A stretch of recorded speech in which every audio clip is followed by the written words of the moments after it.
Exactamente, Pasteur al 600. Se reviven las imágenes del 17 de marzo de 1992. Una sede judía ha sido atacada. Vemos los restos de lo que fue la AMIA. El trabajo incesante, personal de bomberos.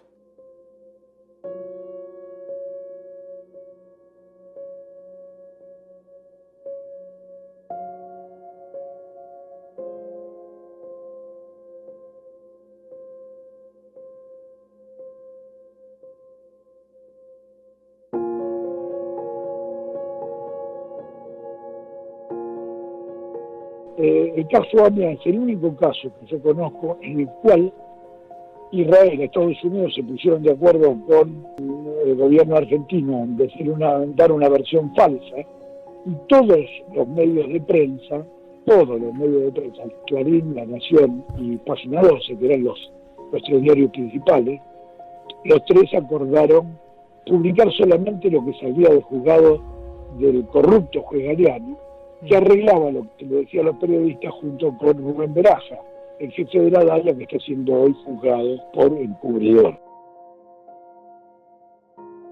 La Argentina es un país cuyo servicio de inteligencia es poco más que una franquicia del Mossad y de la CIA.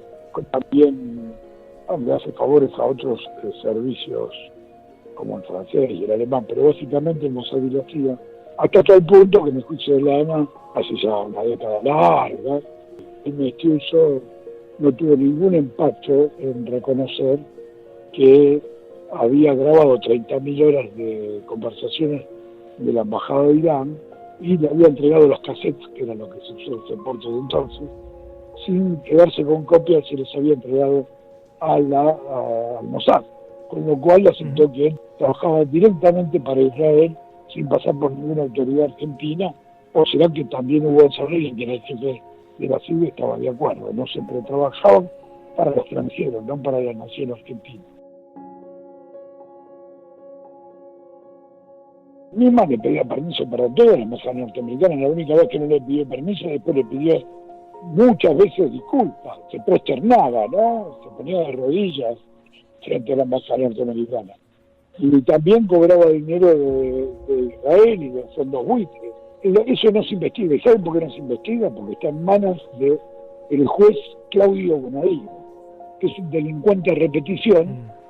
Todavía le ganó mucho más al juez Juan José Galeano, que también se dedicó a delinquir.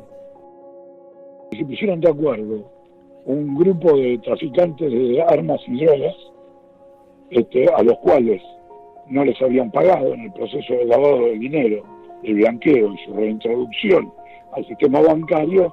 Los intermediarios se habían quedado con el dinero, y entonces vino el primer atentado, y después Montserrat Alcázar, que era uno de ellos, fue preso en España, parecía que nunca iba a salir de la cárcel, y entonces no se pagó, y volvió a salir Alcázar, y entonces volvió a haber otro atentado. Y ahí yo creo que sí se pagó. Ahora bien, estos traficantes no hicieron los atentados por sí mismos. Primero se pusieron de acuerdo con un sector de los servicios de inteligencia israelíes que quería sabotear los acuerdos de paz que impulsaba el primer ministro Rabin con Siria y con Palestina. El edificio fue previamente vaciado de mucha gente. Estaba lleno de gente por la mañana y pasado el mediodía quedaron muy poca gente, hasta tal punto que murieron solamente 4 israelíes. El resto de las 18 víctimas fueron argentinos, italianos, un cura que estaba enfrente. De una manera se puede hablar que hayan sido autoatentados, Esto lo quiero aclarar especialmente. Los atentados fueron encargados desde el entorno del presidente Menem, sin que esto tuviera nada que ver, fueron ejecutados por mercenarios argentinos vinculados a la Policía Federal y protegidos por una CIA que, como ya dije, era una franquicia de la CIA, que por supuesto estaban al tanto de esto y que impulsaron desde un primer momento echarle las culpas a Irán.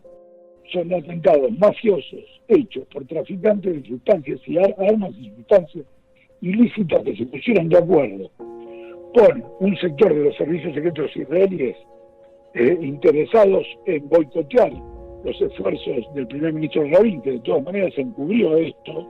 Rabin quería aquietar las aguas para poder seguir negociando y seguir llevando su política a cabo. No pudo. En el año 95, un supuesto loco vinculado con el Shin Bet Shabbat lo mató.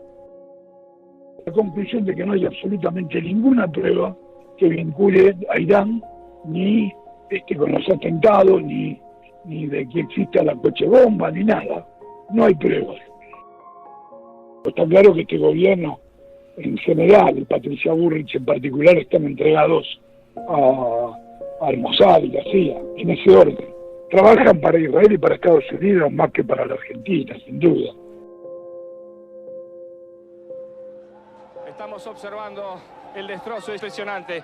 Realmente no alcanzan las palabras para poder describir lo que estamos observando. Los techos derrumbados, el edificio literalmente desaparecido.